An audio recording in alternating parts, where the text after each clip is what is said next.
سوچیے، ایک شہر، ایک بادشاہ اور آگ کا ایک خندق، اتنا گہرا کہ اس کی لال لپٹیں آسمان کو چھو رہی ہیں، اور پھر لوگوں کو زندہ اس میں دھکیلا جا رہا ہے، صرف اس لیے کہ وہ کہتے ہیں رب صرف اللہ ہے۔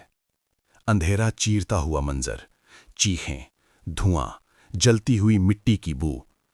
ایک ماں اپنے بچے کو سینے سے لگائے کھڑی ہے، اس کے سامنے آگ کا گڈھا، پیچھے سپاہی، اس کے کانوں میں ایک ہی حکم گونجتا ہے، دین چھوڑ دو ورنہ آگ۔ لیکن پھر ایک ایسی بات ہوتی ہے جو تاریخ کا رخ بدل دیتی ہے، اور اللہ اپنے بندوں کے خون کا بدلہ اس طرح لیتا ہے کہ قرآن اس واقعہ کو قیامت تک کے لیے زندہ کر دیتا ہے۔ آخر اصحاب اخدود کا انجام کیا ہوا؟ اللہ نے انہیں کیسے تباہ کیا؟ اور وہ کون لوگ تھے جو آگ میں جل گئے مگر ہارے نہیں؟ آج ہم قرآن کریم کے ایک نہایت دردناک مگر روح کو ہلا دینے والے واقعہ کو سمجھیں گے، اصحاب اخدود کا واقعہ۔ یہ واقعہ سورہ البروج میں آتا ہے۔ اس قصے کی اہمیت صرف تاریخ نہیں، یہ ایمان، صبر اور ظلم کے انجام کا عالمگیر پیغام ہے۔ اب چلیے اس بستی کی طرف جہاں ایمان کو آگ میں تولا جا رہا تھا۔ ظلم کبھی اچانک پیدا نہیں ہوتا، وہ دھیرے دھیرے نظام بنتا ہے، پہلے خوف، پھر غرور، پھر لوگوں کی گردنیں۔ ایک بادشاہ تھا جو اپنے آپ کو صرف حکمران نہیں سمجھتا تھا، بلکہ اپنے لوگوں کے عقیدے کا مالک بننا چاہتا تھا۔ اس کے لیے سلطنت کا مطلب صرف زمین کا قبضہ نہیں، دلوں کا قبضہ تھا۔ اس شہر میں لوگ رہتے تھے لیکن آزادی کے بغیر۔ بادشاہ کا حکم آخری حکم تھا، اس کی نافرمانی موت کا دروازہ تھی۔ بادشاہ کے دربار میں ایک جادوگر تھا، وہ لوگوں کی آنکھوں کو دھوکہ دیتا، وہ کمزور ذہنوں کو اپنے قبضے میں کرتا۔ بادشاہ اسے اپنی حکومت کی بنیاد سمجھتا۔ پھر وقت گزرا، جادوگر بوڑھا ہو گیا۔ اس نے بادشاہ سے کہا، میرا جسم کمزور ہو گیا ہے، میرا علم کسی کو دے دو تاکہ میرا اثر باقی رہے۔ بادشاہ نے ایک لڑکا چنوایا، غلام، معصوم، خاموش، اور اس معصوم کو روز جادوگر کے پاس بھیجا جانے لگا۔ اس لڑکے کو کیا پتا تھا کہ اس کے قدم جس راستے پر پڑ رہے ہیں وہ راستہ آگ کے خندق تک جاتا ہے، اور پھر اس سے بھی آگے۔ وہ غلام روز نکلتا، دربار کا راستہ، جادوگر کا گھر، اور راستے میں ایک چھوٹا سا ٹھکانہ، راہب کی عبادت گاہ۔ راستے کا شور الگ اور اس ٹھکانے کی خاموشی الگ۔ وہاں ہوا میں دنیا کا دھواں نہیں، اللہ کی یاد کا سکون ہوتا۔ غلام پہلی دفعہ رکتا ہے، راہب اسے دیکھتا ہے، اس کے چہرے پر نور، زبان پر سچ۔ راہب کے الفاظ چھوٹے تھے لیکن دل کو چیر دینے والے۔ وہ کہتا، بندگی صرف اللہ کے لیے ہے، ڈر صرف اللہ کا، رزق صرف اللہ کا، مدد صرف اللہ سے۔ غلام کا دل گھبراتا بھی ہے اور کھینچا بھی چلا آتا ہے۔ وہ روز رکنے لگا، باتیں سننے لگا، اور جب جادوگر کے پاس دیر سے پہنچتا تو جادوگر اسے مارتا۔ غلام راہب سے شکایت کرتا۔ راہب کہتا، جب جادوگر پوچھے تو کہہ دینا گھر والوں نے روکا، اور جب گھر والے پوچھیں تو کہہ دینا جادوگر نے روک لیا۔ یہاں ایک راز سمجھ آتا ہے، کبھی کبھی اللہ کسی کو بچانے کے لیے اسے حکمت بھی سکھا دیتا ہے۔ پھر ایک دن شہر کے راستے پر ایک بڑی آفت آ گئی۔ ایک جانور لوگوں کا راستہ روک لیتا ہے، لوگ جمع ہو جاتے ہیں، کوئی آگے نہیں بڑھتا، کوئی اسے ہٹا نہیں سکتا۔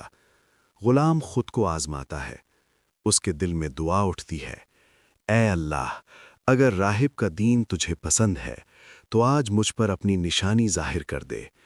وہ ایک پتھر اٹھاتا ہے، اللہ کا نام لے کر پھینکتا ہے، جانور گر جاتا ہے، راستہ کھل جاتا ہے۔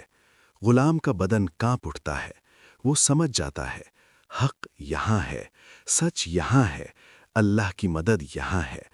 وہ بھاگتا ہوا راہب کے پاس آتا ہے۔